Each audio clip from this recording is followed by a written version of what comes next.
Olá, tudo bem? Meu nome é Fabiano Perrone e você está no Prosa Teológica. Lembrando que o propósito deste canal é sempre nós estarmos falando de um livro e fazendo uma aplicação. E hoje eu gostaria de falar de um livro. Na verdade, trata-se de uma biografia de, como dizem muitos, sendo considerado o maior teólogo do século XX. E essa biografia é de Karl Barth.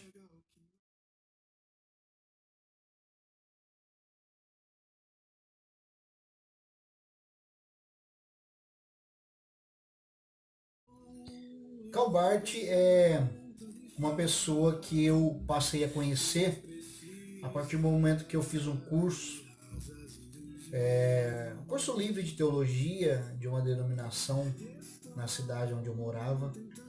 Na verdade, foi numa matéria de heresiologia e ali tinha 3, 4 páginas fazendo uma crítica dele e falando-se cerca da teologia liberal. Então chamou muito a minha atenção, eu queria entender o que era essa teologia liberal. A teologia liberal, com o tempo eu fui procurando entender, para me conseguir compreender melhor o pensamento dos teólogos liberais, a teologia liberal, essa corrente de linha teológica, eu fui entendendo que isso eram os teólogos do século XX, ou a teologia contemporânea. Eu gostaria de deixar para vocês até uma dica de alguns livros que vai tratar sobre não somente de Karl Barth, mas de vários. Eu tenho esse livro aqui, a Teologia do Século XX, do Stanley Grenz e Roger Olson, da editora Cultura Cristã, muito bom. Eu tenho essa aqui, a Teologia do Século XX, ó, da editora Loyola, do autor Rossino Gibellini, muito bom também. Eu tenho a Raízes da Teologia Contemporânea, do Amster Mayer, um livro que estava fora de publicação, agora foi relançado novamente, muito bom. E também tem esse aqui que é muito bacaninha, ó, Teologias Contemporâneas, que é do Ed Miller e Stanley Grenz, muito bacana. Então aqui, nessas teologias, você vai ter um resumo da vida de Karl Barth e além também mais de outros teólogos. E você vai entender um pouco mais desse pensamento dos teólogos liberais, né?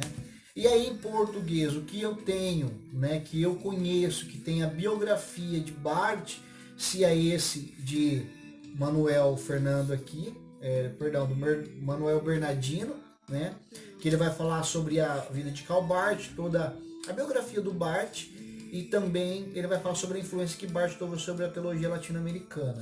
Tem esse que é mais antigo, ó, Karl Barth, teólogo da liberdade, né, Daniel Carnu. E esse aqui que é um livretinho que eu vi uma vez uma pessoa vendendo, eu acabei adquirindo, Uma Questão de Santidade. Também vai falar sobre a vida e a influência de Karl Barth. E fora esses livros, eu também tenho uma revista da editora Eclésia, que nessa revista há uma reportagem, né? Uma parte de uma coluna que vai falar sobre a vida de Karl Barth. Karl Barth, para mim, eu o considero e creio assim que ele foi grandemente usado por Deus, um grande instrumento de Deus. Ele para mim como se fosse um herói no seu tempo. O que acontece? Barth, ele é filho de pastor. Quando o Bart ele atinge a sua maioridade, ele vai para o seminário, vai estudar teologia para se tornar um pastor. Só que nesse tempo, quando o Bart vai fazer os seus estudos, a sua formação acadêmica, a universidade onde ele vai estudar, quase que praticamente na Europa era o que estava ali ocorrendo, era a teologia liberal. Para quem não entende, assim, nunca leu algo sobre teologia liberal, nada mais é que a teologia liberal, ela usou como ferramenta o iluminismo filosófico, que diz respeito ao quê? Aquilo que a minha mente não consegue alcançar, não consegue entender, isso eu descarto. Então os teólogos liberais, por exemplo, eles não acreditavam na inerrância das Sagradas Escrituras, que ela continha muitos erros. Por quê? Porque ela falava de coisas que realmente a mente não consegue alcançar e compreender. Por exemplo, como que eu vou crer humanamente dizendo que Jesus nasceu em carne, mas foi gerado pelo Espírito Santo? Como eu vou crer que Jesus curou a pessoa? Como eu vou crer que Jesus ressuscitou Lázaro? Então, humanamente, isso não tem resposta. Isso é uma ação da fé que nós Nós adquirimos da parte de Deus e a passamos a crer nas Escrituras Sagradas, que tudo que ele está registrado de fato ocorreu, de fato é verdade. Então, o iluminismo filosófico, ele começou a usar essa e tantas outras ferramentas. E aí foi então que que Barth ele começa estudando isso. E tendo esse contato, começa ali, um dos seus professores foi Adolf von Harnack, escreveu um livro muito conhecido como O que é o Cristianismo. É um livro realmente de uma linha liberal. Mas você lendo esses livros da teologia do século XX, você vai conseguir entender um pouco mais esse pano de fundo.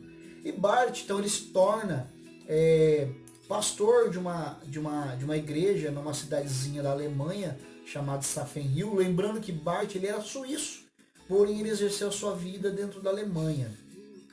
Então ali ele era pastor e na cidade havia a questão do trabalho com os minérios, né? Ali nas regiões ali tinha esse tipo de trabalho. E era um trabalho muito mal remunerado, as pessoas não ganhavam-se bem. Então era como se fosse uma exploração de trabalho. Eles ganhavam limitadamente para o que era necessário acerca do seu alimento, do seu sustento. E parte, então, ele começa a ir nessa linha, fazendo parte de sindicatos, buscando o direito das pessoas mais necessitadas.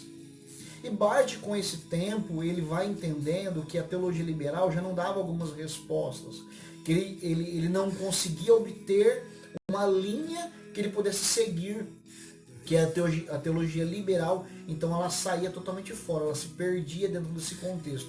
Então Barth é onde que ele começa a regressar, ele começa a ler Lutero, ele começa a ler João Calvino, e ele vai então buscando os seus conhecimentos, e ele começa então a aderir uma nova teologia, que muitos assim chamavam, e ele mesmo não aceitava, como neo-ortodoxia, né?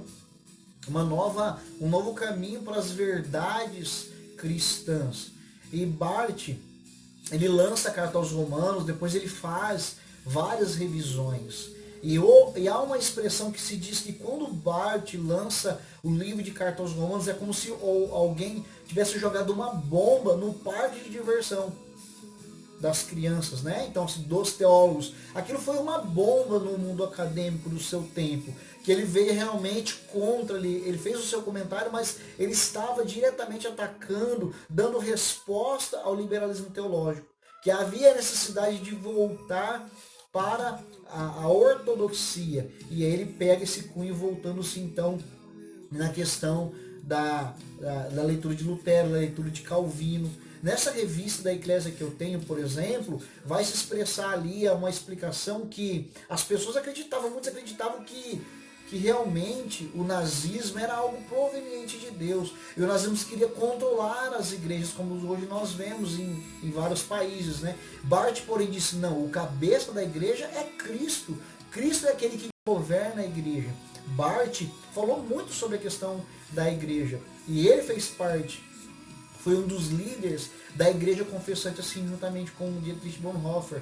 E ele foi uma das pessoas que produziu a declaração de Barmen. Foi uma declaração, foi uma confissão daquela igreja, daquele povo que não aceitava, não aderiam à igreja do Estado, que no caso era a igreja que era vinculada com o nazismo. Então, essa declaração foi uma declaração de fé daqueles irmãos que estavam lutando para ter a sua continuidade fiéis a Deus, a palavra de Deus, a Cristo como Senhor, como soberano da vida deles. Então Barth para mim foi um grande herói que teve no seu tempo.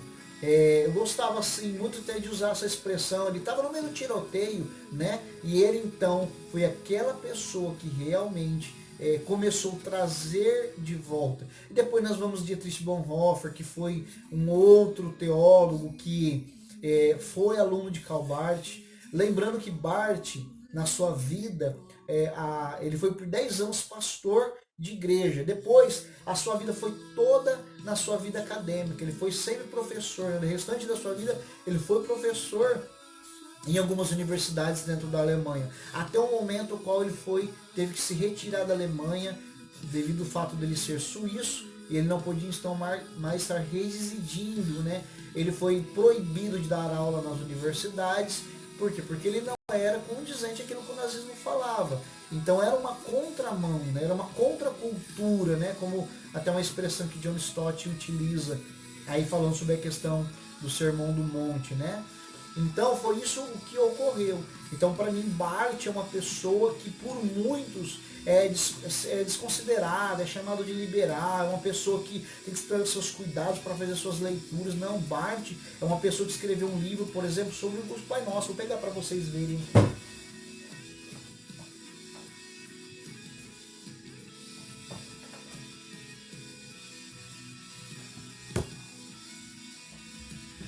Por exemplo, pessoal, Barth escreveu um livro sobre homilética, a proclamação do Evangelho.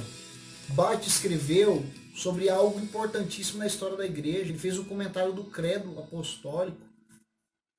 Muitos até não consideram como algo importante as confissões na história da igreja. Não, é só a palavra de Deus. O credo era uma ferramenta para a educação, uma ferramenta educacional aí para a igreja, né? Outro livro que Barth escreve é esse aqui, ó, O Pai Nosso. Ele faz o comentário, ele começa falando dos reformadores, cita muito Lutero, cita muito Calvino, mostrando essa importância da vida de oração que o cristão deve ter. Outro livro que o Barth escreve, por exemplo, ó, Chamado ao Discipulado, ele vai falar dessa vocação que nós temos como servos de Cristo, né? Somos chamados a ser verdadeiros discípulos de Jesus. E um outro livro também que eu quero indicar para você do Barth, que vai falar sobre muitas coisas do seu pensamento, é esse livro aqui, ó, Dádiva e Louvor, né? Vai ter vários e vários artigos que foram traduzidos e feitos nessa coletânea, nesse ensaio teológico sobre o pensamento de Karl Barth. Então assim, fica a minha dica para vocês aí. E lembrando, tem mais um aqui também, que é fé em busca de compreensão, né? Essa era a definição que Anselmo de Cantuária dava para teologia. É uma fé em busca de compreensão. Então ele fez também um comentário sobre essa linha, sobre essa definição desse pensamento de Anselmo de Cantuária como considerado um pai na história da igreja. Então a gente podemos dizer que foi um teólogo de grande importância, que de fato deu valor à história cristã, aos pensamentos, aos princípios e valores da Reforma Protestante. Então fica a minha dica, busque ler mais sobre Barth, leia livros de Barth, procure conhecer um pouco mais e você vai ver que foi uma pessoa com grande importância, foi um grande instrumento de Deus na história da igreja cristã.